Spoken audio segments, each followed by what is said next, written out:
Maalin waayaha ka mid ah waxaa jiri jiray nin. Waxa uu ku noolaa tuulo u dhow magaalo yar.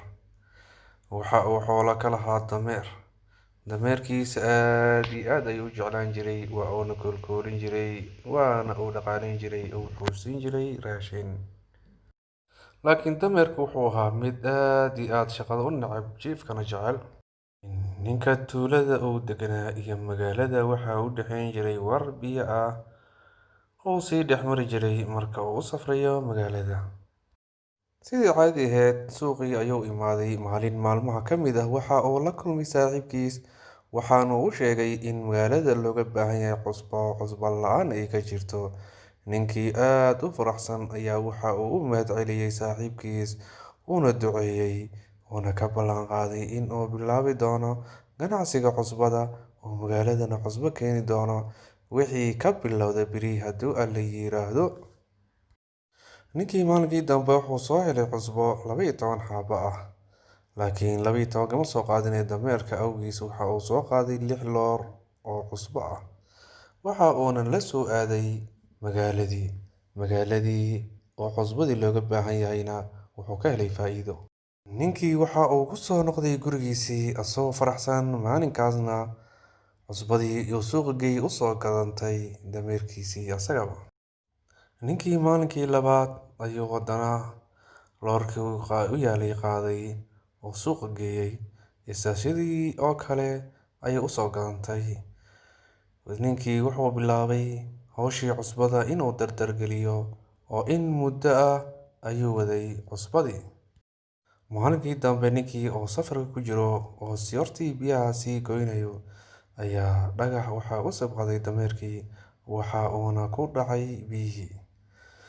Naxdintii dameerkii waxa uu dareemay fudayd ayuu dareemay oo wuxuu yiraahday, biyihii aan ku dhacay waxaan ka dareemayaa fudayd oo biyaha Alle mucjiso badana.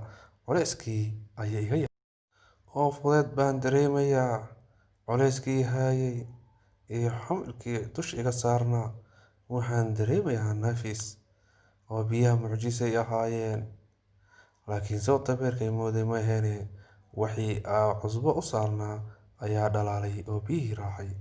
Ninkii dameerka waday ee safarka ayaa soo orday. Waxa uu fiiriyay jawaanadii, laakiin jawaanadii waxay ahaayeen eber oo wixii cusbo ah ku jiray waa ay dhalaaleen oo waxa ay raaceen biyihii. Ninkiina asagoo maalinkaasi murugaysan oo khasaaray ayaa wuxuu dib ugu soo noqday gurigiisii. Laakiin dameerku wuxuu ahaa mid aad u faraxsan oo dhahaya, Allah wanaag badanaa, biyuhu mucjisay lahaayeen, culeyskii way ka dajiyeen. Maanta anoo shaqo weyn qaban ayaan dib u soo noqday. Alla maxaan biyaha ugu mahadceliyaa, dhib i haya bay la socdeen. Maalintaas maalintii ku xigtay ayaa ninkii waxa uu soo raray dameerkii oo cusbadii. Laakiin dameerka wuxuu lahayay, Alla muxuu iga rarayaa, anigu waxa iga horeeyay biyihii mucjisada ahaa, ayakaana culeyskan iga dajin doono. Iska kay raro, waa laga dambeeyaa ayuu dhahayay. Markii wartii la soo gaaray, ninkii oo wartii ka baqsan ayaa waxaa isku tuuray dameerkii biyihii.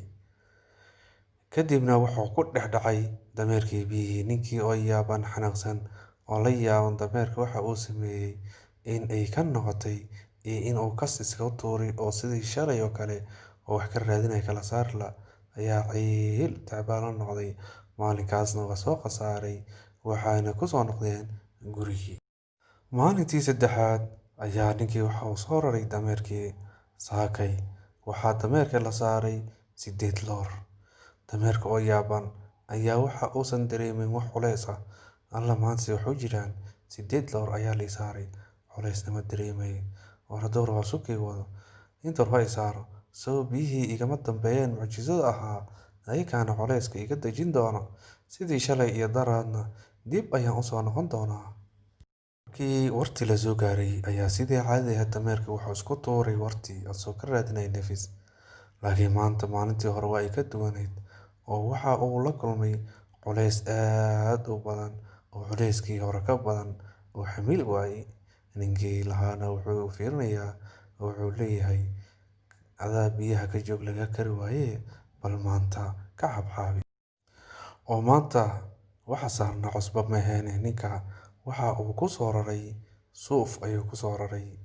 Kadib markuu biyahaas ku tuurayna, suufkii waxa uu dhuuqay biyo badan oo aan dameerka qaadi karin. Ninkiina wuxuu yiraahday kuwa aabyeeli maayo gey suuqa. Gey suuqa oo maantaas asagoo biyihii iyo suufkii waday ayaa suuqa la geeyay oo laga soo wareejiyay. Dameerkiina wuxuu ahaa mid aad iyo aad maalinkaas u daalay oo tacbaan ahaa. Maalinkaas wixii ka dambeeyay, ninkii iyo dameerkiisii waxay u shaqaysan jireen si caadi ah. Dameerkana dib dambe iskuma uusan tuurin biyihii oo wuxuu ka baqayay culeyskii dambe ee maalinkii dambe qabsaday. Sidaas ayaana looga raayay dameerkii oo noqday mid shaqadiisa u raali ah, diyaarna u ah. Waa ku mahadsantihiin fiirsigiina. Ku soo dhawaada toosiyaha ubadka. Fadlan subscribe saar, like and share. Thank you.